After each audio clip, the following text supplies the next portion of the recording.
Bonjour à tous et soyez les bienvenus dans le coin des questions, votre nouveau rendez-vous bimensuel avec la chaîne YouTube L'Alliance de la Maison de Dieu. Je suis Princesse et j'ai la joie de vous accompagner dans ce temps de partage, d'édification et de croissance spirituelle. Dans cette émission, nous aborderons avec simplicité à la lumière de la parole de Dieu les questions que beaucoup dans leur marche avec le Seigneur. La prière, la discipline spirituelle, le jeûne, l'identité en Christ et bien d'autres sujets qui touchent notre quotidien de croyants.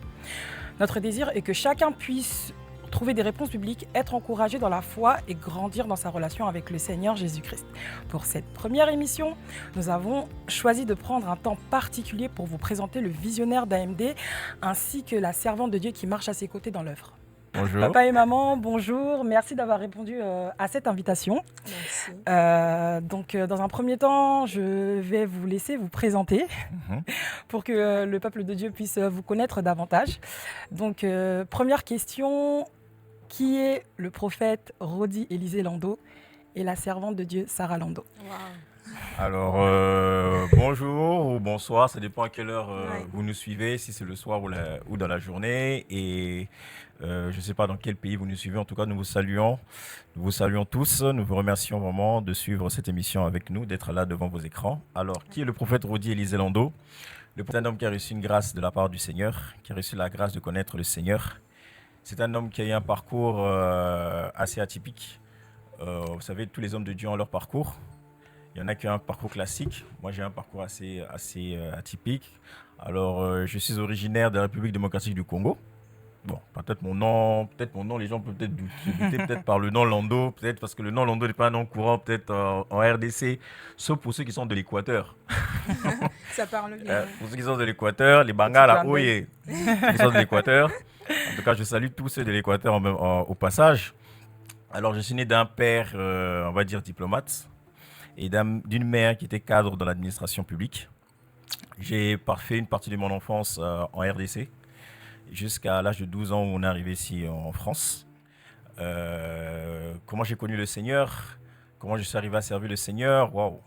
On va dire que j'ai connu le Seigneur très tôt, très jeune, depuis le pays, depuis la RDC.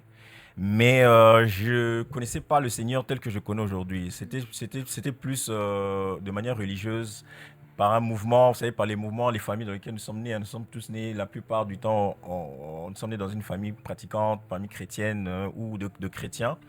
Donc, ce qui fait que j'ai eu un parcours comme un enfant normal qui grandit dans une famille où mon père ne pratiquait pas, comme on dit pratiquer, ma mère n'était pas pratiquée. Donc, on va dire, on était dans une famille un peu laïque. Ok, dans une famille très laïque. Et par la suite, lorsque en évoluant, le Seigneur s'est révélé à moi lorsque je suis arrivé à un point de ma vie où je devais prendre une décision cruciale. Je sortais d'une déception amoureuse de beaucoup de choses qui n'allaient pas. Et c'est là que le Seigneur est venu à moi. Il m'avait déjà appelé quelques temps avant. Bon, ça, je ne rentrerai pas vraiment dans les détails, mais je fais les grandes lignes. Et j'ai eu la grâce dans mon parcours, lorsque j'ai répondu à l'appel du Seigneur, j'ai eu dans mon parcours de rencontrer des hommes qui m'ont plus ou moins aidé, qui m'ont orienté, Amen. qui ont été, on va dire, des figures pastorales, ou je veux dire des mentors, jusqu'à ce que je tombe sur ceux qui sont aujourd'hui, je dirais, des pères pour moi, des pères qui m'équipent, qui m'orientent, qui m'instruisent et qui me communiquent vraiment tout ce dont j'ai besoin, tout ce qu'il faut, tout ce qu'il faut comme connaissance, équipement, pour pouvoir réussir non seulement dans le ministère, mais réussir aussi dans la vie en général. Et je dirais, ces pères, ils ne sont pas nombreux, ils ne dépassent pas les doigts de la main. Le premier, comme je disais, c'est celui qui m'a introduit dans l'ordre des prophètes, je dirais dans la confrérie des prophètes, en la personne du révérend prophète Isaac Bousambou, de l'église El Bethel à Kinshasa, ainsi que son épouse, la prophétesse Béatrice Bousambou, que je salue également au passage. Et le deuxième, c'est, on va dire, l'homme des hôtels, l'homme de la délivrance, le bishop Ouattara Mohamed Idriss de la Côte d'Ivoire, ainsi que son épouse, la révérende pasteur Tania Ouattara, qui sont vraiment ces deux figures, ces deux pères, je dirais, qui aujourd'hui sont une couverture, qui m'orientent, qui me montrent la marche aussi. Il y en a un qui me challenge beaucoup. C'est le bishop, il dit toujours, papa, toi tu nous challenges. Tu es vraiment celui qui me challenge beaucoup. Donc, si je peux dire, voilà, en tout cas, si je peux parler du prophète Rodi Élisée Lando, il y a beaucoup à dire. Il y a beaucoup de choses à dire. Le témoignage est long, j'ai fait les grandes lignes. Et là, je vais donner la main à celle qui est mon épouse. Wow. Celle qui m'accompagne depuis bientôt 11 ans. Wow, 11 ans de vie commune, 11 ans de mariage. Amen. Amen. Alors moi, qui est la servante Sarah Lando, à savoir que Lando, c'est mon nom d'épouse. Mon nom d'épouse. Mais je m'appelle Chitenge Moujani Sarah. Je pense que en disant mon nom de famille, vous pouvez un petit peu vous douter un peu de quelle ethnie je viens. Je suis Moulouba. Voilà. Donc mon nom c'est Chitenge Moujani et maman de deux nom de jeune fille, je précise. Ouais, nom de jeune fille. Et nom d'épouse c'est Lando. Et je suis maman de deux petits garçons. Enfin, de petits garçons, c'est maintenant des grands. Ouais. Ils grandissent. Il y en a un qui va avoir 18 ans bientôt. Donc c'est vraiment des grands garçons. Dieu m'a béni avec deux garçons. Et avec à mes côtés un époux. Mon merveilleux époux. Et si je peux dire qui est Sarah, c'est une jeune femme qui aime le Seigneur.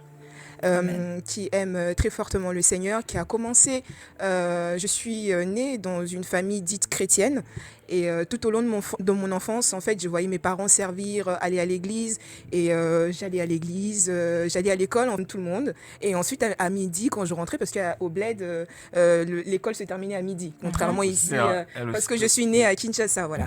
Et donc à Kinshasa, l'école se terminait à midi, donc je me souviens encore, étant petite, j'allais à l'école et ensuite quand je revenais, quand il y avait des jeûnes et prières, je jeûnais et ensuite j'allais à l'église prier le Seigneur. Donc j'ai vraiment très tôt connu le Seigneur et au fur et à mesure en grandissant, le Seigneur vient encore me fortifier, vient travailler mon caractère, travailler la femme que je suis. Et comme il a dit si bien mon mari, nous avons des couvertures spirituelles en la personne de notre, comme il l'a présenté, papa, maman, Isaac Bossambou et Béatrice Bossambou, on vous aime et on vous honore de tout ce que vous faites en tout cas dans notre vie et aussi de nos mentors qu'on considère aujourd'hui comme étant nos pères spirituels qui sont là aussi un grand soutien pour nous et c'est juste des merveilleuses personnes en la personne de Bishop Ouattara, Mohamed Idriss et à la révérende pasteur Tania, mon mentor qui n'arrête pas de vraiment me booster dans la prière. Voilà, c'est une femme vraiment merveilleuse. Et, remarquable. Ouais, une femme merveilleuse, en tout cas maman, cœur. Et voilà, et aussi mon mentor, mon père spirituel le premier. Celui qui ne cesse de me booster à chaque fois, même quand des fois je doute de moi et je dis que non, je n'y arriverai pas, c'est difficile. Il est là pour me booster. Il croit en tout cas au ministère de la femme. Il est là pour me booster à tout moment. Et je trouve que je pense que c'est vraiment très important d'avoir quelqu'un qui croit en vous et qui vous booste tout le temps avec le Seigneur. Donc voilà ce que je peux dire sur moi, sur ma personne, la servante que je suis de l'Éternel. Waouh, amen, amen, voilà, amen. Merci, en tout cas, on est très bénis. Moi, j'ai une autre question. Y a-t-il un moment particulier où vous avez senti que le Seigneur vous appelait, vous avez senti vraiment que c'était l'appel du Seigneur, ou vous avez eu une révélation un peu plus sur vos ministères respectifs? Alors, moi, je dirais, comme je l'ai dit au tout début, je connaissais le Seigneur, en fait, j'ai connu le Seigneur tôt. Au pays déjà, j'avais bon, mes parents n'étaient pas pratiquants, mais dans ma famille, il y avait beaucoup de chrétiens. Ok, beaucoup. Dont une personne en particulier, ma défunte tante, la grande sœur de ma mère, qui était une fervente catholique, qui de temps à autre nous amenait à l'église catholique et tout. Et c'est là que à l'église catholique, j'ai commencé à connaître plus ou moins le Seigneur. Mais je ne le connaissais pas tel que je connais aujourd'hui, j'insiste là-dessus. C'était beaucoup très religieux. C'était vraiment très religieux. C'était vraiment, on suit, bon, on nous amène, on va au culte, on assiste au culte et tout ça, il y a le prêtre, on fait la messe et compagnie, mais je ne connaissais pas vraiment. Entre-temps, en parallèle, je vivais certaines expériences spirituelles dont je ne pouvais pas parler, je pouvais pas en parler parce qu'il n'y avait personne autour de moi. J'avais pas un Élie comme a eu Samuel pour lui apprendre à entendre la voix de Dieu, à comprendre qu'est-ce que Dieu veut de lui. C'est au fur et à mesure que j'ai grandi, que je commence à grandir et tout ça avec des erreurs de la vie. J'ai eu une adolescence classique, un jeune homme qui a fait ses bêtises, qui a fait ses erreurs, tout ça de l'adolescence, surtout en France. Vous savez comment c'est l'adolescence en France. Et comme je disais, c'est suite vraiment à des déceptions, suite à un échec. L'appel de Dieu est venu à moi il y a plus d'une dizaine d'années aujourd'hui, où le Seigneur s'est révélé à moi, le Seigneur m'a parlé, le Seigneur m'a fait comprendre qu'il m'appelait vraiment à le servir. Je ne savais pas ce que ça voulait dire vraiment servir le Seigneur. J'allais à l'église, j'allais, même ici, quand on arrivait en France, on allait au ministère. Je précise aussi, ma mère elle fait partie toujours jusqu'à aujourd'hui du ministère du combat spirituel du feu Maman Olangi et Papa Olangi. J'honore leur mémoire. Ce sont des hommes et des femmes c'est un homme et une femme que Dieu a vraiment utilisé puissamment. Cette femme, Dieu l'a utilisée vraiment puissamment dans la délivrance, dans le combat spirituel, dans le réveil, vraiment dans le combat spirituel. Tout à fait. Et c'est vraiment une femme qui a impacté son temps, impacté sa génération, qui a laissé vraiment un véritable héritage. Et je peux dire que je suis parmi ceux qui ont été influencés par ce ministère-là. C'est là que j'ai connu en fait qu'est-ce que c'était le combat spirituel et autres, mais jusque là j'ai pas vraiment la révélation, j'avais pas encore vraiment cette rencontre qui allait bouleverser ma compréhension, mon intelligence et autres, qui allait bouleverser ma vie. C'est une fois passé par des épreuves difficiles que le Seigneur est venu à moi me faisant comprendre que voilà, il m'appelait, et c'est là que j'ai décidé maintenant de répondre à l'appel. J'ai dit bon, pourquoi pas, allons-y, tu m'appelles, j'ai compris, maintenant je vais aller, et jusqu'aujourd'hui maintenant je regrette pas du tout d'avoir répondu. Je regrette pas du tout. Ça a été vraiment quelque chose d'extraordinaire. J'ai vu jusqu'aujourd'hui des choses extraordinaires. Amen. J'ai eu vraiment des témoignages. Je peux en donner. On n'en a pas fini en tout cas. Je peux faire beaucoup de témoignages. Mais ma rencontre avec le Seigneur, il y a vraiment, où je peux dire une rencontre. À part le fait de connaître, mais une rencontre vraiment qui a bouleversé ma vie. C'est il y a vraiment une dizaine d'années, on va dire il y a 16 ans de cela aujourd'hui. C'est là où j'ai commencé vraiment à servir le Seigneur. Wow. Amen. Alors pour ma part, c'est comme j'ai pu vous le dire tout à l'heure, j'ai connu vraiment le Seigneur très tôt. J'avais 10 ans.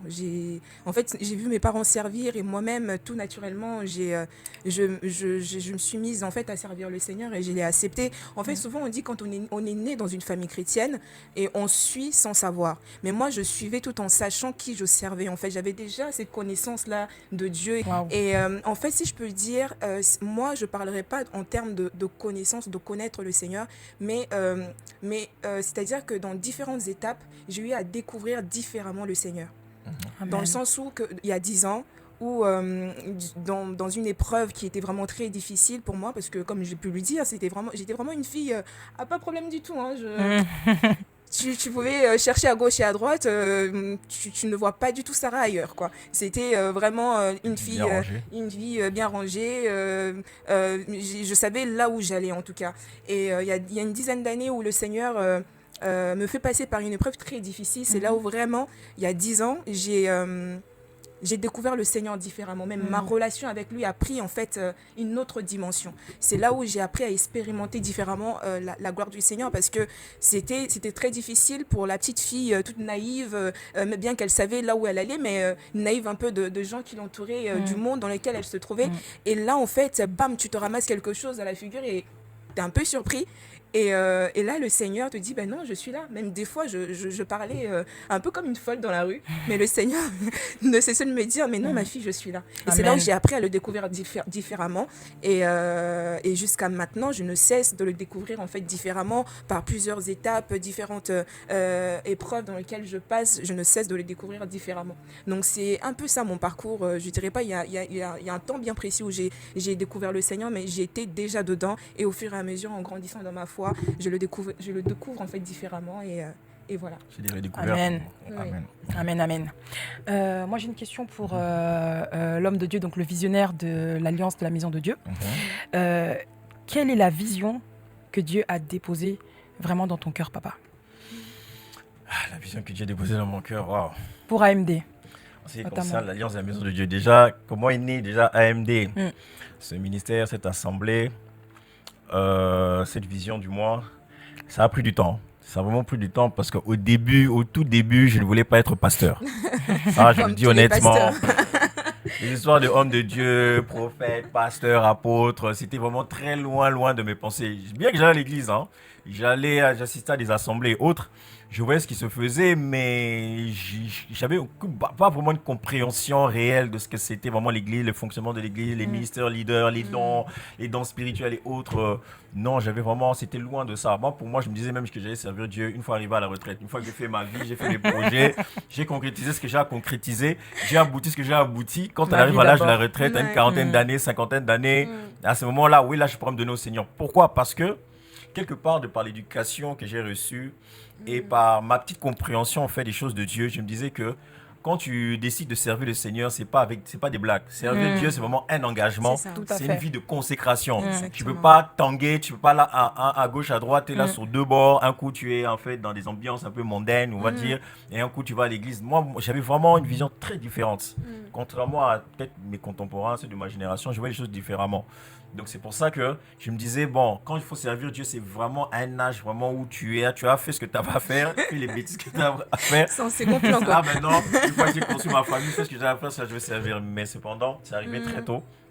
Et quand ça arrivait très tôt, et les gens me parlaient déjà que non, toi tu vas servir Dieu, hein, tu vas être pasteur d'une église, tu vas être pasteur d'une assemblée. Moi je dis pasteur, non, moi pasteur, non. J'ai vu comment les pasteurs souffrent, particulièrement en France, en Europe, comment c'est difficile de bâtir une œuvre, comment c'est difficile. C'est pas facile de rassembler des gens qui vous écoutent, qui vous suivent. C'est pas évident. Voilà pourquoi je félicite et j'honore tous les hommes de Dieu, les visionnaires. Tous ceux qui m'entendent, tu es un homme de Dieu, vraiment, je te félicite parce que ce n'est pas évident. Amen. C'est pas évident de conduire une vision, de tenir une vision, de transmettre une vision même. Parce qu'une église, une assemblée, c'est pas une personne, c'est plusieurs personnes. L'église, c'est, comme on dit dans son terme simpliste, hein, c'est l'assemblée des saints, des gens que Dieu a mis à part. Donc quand j'ai reçu la vision de l'Alliance de la Maison de Dieu, c'était déjà des gens autour de moi qui m'ont parlé. Un jour, après Covid, c'était pendant le Covid même, pendant le Covid, quand tout le monde était à la maison, le Seigneur m'a visité d'une certaine manière. Le Seigneur m'a rappelé que non, il m'avait appelé parce que j'étais dans un temps de mon ministère, c'était un peu down. Hein, c'était vraiment un temps vraiment très chaotique, c'était pas simple, ma famille peut le témoigner.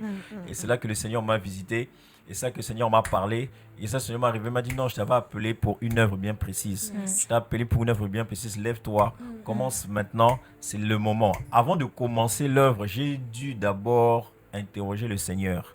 J'ai dû d'abord, interroger le Seigneur, prendre le temps. Et consulter également, non seulement le Seigneur, mais consulter également ceux qui sont les pères. En particulier, mon père, le prophète, le révérend prophète Isaac Boussamou. Avant de commencer l'œuvre, j'ai dû le consulter 2 fois. Oui. 2 fois. Je ne me suis pas dit comme certains de la nouvelle génération qui se disent oui, Dieu m'a appelé, je veux commencer l'œuvre, j'ai demandé à personne, j'ai besoin de personne, j'ai la vision, j'ai le mandat, j'ai eu la visitation à la manière de Moïse, l'ange de l'Éternel m'a visité, le Saint-Esprit m'a dit vas-y commence. J'ai dit non, moi je ne vais pas commencer comme ça. C'est pourquoi il est important, j'encourage les jeunes serviteurs, servantes qui ont un appel au ministère, d'avoir sur vous des personnes, des aînés, des devanciers, des pères, ce qu'on appelle des pères pour vous aider, vous conduire, pour vous orienter. Pour vous montrer la marche à suivre, parce que eux ils sont passés par là, souvent là où vous êtes passé, et leur rôle c'est de vous faire gagner du temps et de vous montrer que non, tout est, comment dire ça, ce que tu traverses là, on va te donner telle astuce pour éviter tel piège, tel problème. Donc quand la vision est venue de la part du Seigneur, c'est pas été facile, je devais l'accepter. J'ai dit ok, je vais me lancer, et c'est comme ça qu'au fur et à mesure les choses ont commencé à être claires. La vision c'était, Dieu m'a appelé vraiment pour élever vraiment un peuple, je dirais pas d'élite, mais des hommes d'influence, des hommes capables, ayant vraiment une connaissance de Dieu, ayant une révélation profonde de Christ, connaissant vraiment ce pourquoi Dieu les a appelés sur la terre, et qui ont peur de rien, qui n'ont pas peur de ce monde, de ce système de ce monde, qui n'ont pas peur de ramener l'influence du royaume, qui n'ont pas peur de présenter Christ, qui n'ont pas peur de révéler au monde ce qu'ils sont dans le Seigneur, ce que Dieu a mis en eux, ce que Dieu a déposé en eux, des hommes vraiment qui sont appelés à régner, parce que le Seigneur, Christ a dit, nous sommes appelés à régner, on l'appelle le Seigneur le roi des rois, donc il est le roi des rois de la terre, des rois qu'il a reconnu comme roi qu'il a lui-même établi comme roi, donc nous autres, c'est fils du royaume, les chrétiens. Amen. Donc, Amen. Ça n'a pas été simple, ça n'a pas été facile, et j'ai vraiment à mes côtés une merveilleuse épouse. Elle m'a dit merveilleux mari, moi je le renvoie. J'ai une merveilleuse épouse qui m'accompagne, et je sais que c'est pas facile pour elle. Hein. C'est pourquoi j'encourage beaucoup les femmes des serviteurs de Dieu et qui suivent vraiment des hommes qui sont souvent appelés à controverse, c'est pas évident, tels que des prophètes. Ok. Vraiment, Amen. que Dieu te bénisse, maman. Que Dieu te bénisse, ma femme. Et continue encore à nous fortifier. Amen. Waouh, waouh, waouh. Alors, justement, j'ai une question pour maman. Tu nous as fait part de ton parcours, justement, où toi, dès l'enfance, tu t'es déjà engagée avec le Seigneur. Pour toi, c'était déjà assez clair dans ta marche. Et ma question est ce que pour toi, c'était évident, c'était une évidence de te dire que comme je suis engagée dans le Seigneur, comme je marche avec le Seigneur, bien évidemment, je serai l'épouse d'un homme de Dieu. Est-ce que pour toi, c'était une évidence? Ouh là là là là. Alors, à savoir que moi, je réfléchissais vraiment d'une manière, si je peux le dire, bizarre. Alors, moi, dans ma tête, j'avais déjà un plan bien construit.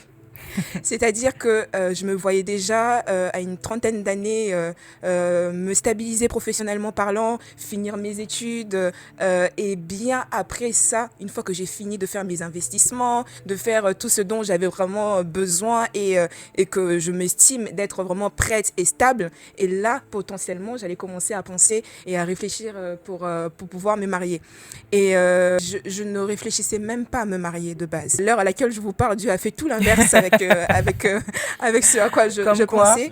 Voilà. Le Seigneur a totalement, le Seigneur a tout bouleversé parce que si je m'écoutais moi-même à cette heure-ci, c'est vrai que je serais peut-être une femme accomplie, j'aurais peut-être fait des investissements, ce à quoi j'ai aspiré, mais peut-être que je serais célibataire et peut-être malheureuse. Je me serais peut-être en train de me poser des questions. Ou alors, si j'avais écouté mon entourage, peut-être que je me serais mariée par prophétie et plus tard souffrir justement dans mon mariage, parce que la Bible dit, j'aime une parole de David qui dit Dieu me connaît et pénètre mes pensées, et au point même que quand j'ai l'intention de faire quelque chose, il sait déjà ce que j'ai envie de faire. Amen. Il sait déjà ce que j'ai envie de faire. Si j'ai envie de prendre telle voie, il sait que je vais prendre telle voie. Si j'ai envie de me détourner, de prendre une autre voie, ou de me lever, ou même de tourner, même d'aller je ne sais où, il sait ce que j'ai envie de faire. Pour dire quoi de mieux de laisser sa vie justement être guidée et drivée justement par celui qui te connaît mieux que toi-même.